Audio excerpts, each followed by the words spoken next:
په رښتیا سره خاوند دی که ناکل نو زړه راځي. دا خبره رښتیا ده. ای وروره د ده په خبرو سره مخ خلاصوه، زما په سر کې د حیوان مطلب دا پیسې په جیب کې اچولې دي که په لړمانه کې اچولې؟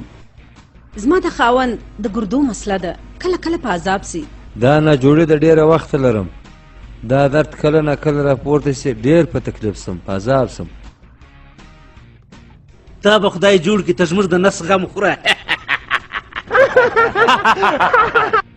وخنده وخنده څه نستې را بار کړی دي ها یوه لغته بله درکړم. ځوانانو قربان تاسو به د ما سره ځئ، ډېر اسانه کار دی. زه 200 روپۍ پر نفر در کوم. پیسې یو څه زیاتې راکړه، موږ ته په دې کې واره نه خوري. بالکل دی غلط صحیح وایي. دا څه وایي؟ ډوډۍ خو ډېره خورم خو پیسې لاسو غواړئ؟ زه په تشناب کې پر دې سوچ وکړم.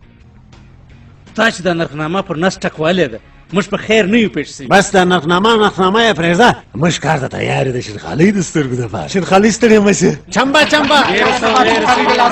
اوف چې دا چمبه د شیرخالۍ وایي. یوه خبره ده، څه شي؟ زما په کوټه کې ډېر موږکان روږد سوي دي، تی به دا ټوله نیسئ وژنئ بیا، خود او د نیولو پس به دا ټوله را پخوئ.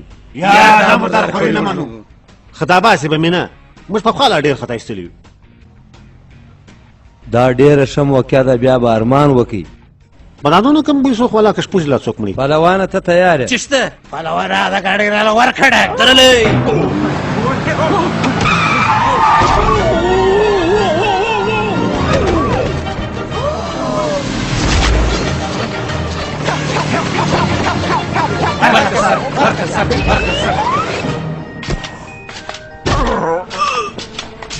کور مې خراب زه.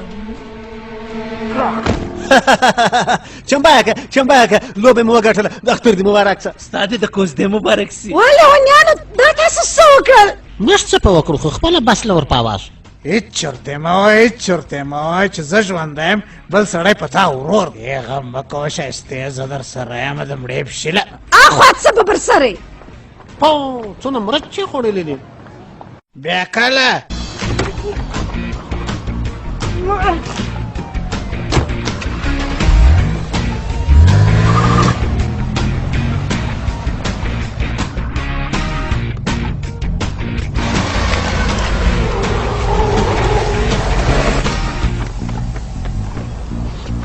دا یو سوځلې شبۍ نه دی؟ وایي زما بویناکه ګوټ ورخصی دی. ما خو چراغ په پښو کړي. غوړې لمبې د باچا، غوړې لمبې د باچا. ته د کومه نازل سواست؟ ظالمې موږ ستا دپاره بې اوره ګوټونه وسوځل. ما ستا دپاره پیسې لا کمې کړې. ما کې الله دې در بخښلي. زه ستا څه مرسته کولی شم؟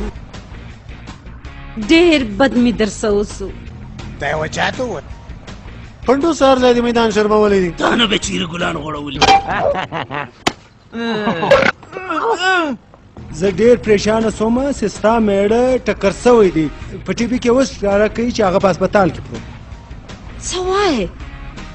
زما میړه خو مړ سوی نه دی یا رښتیا وایې؟ هو هغه ژوندی دی، دا وخت په ناوړه حالات کې دی. هغه تا ته پکار دی چې د هغه سره رابطه وکړې او ژر تر هسپتاله ورسېږي. ستا د حال ډېره مننه.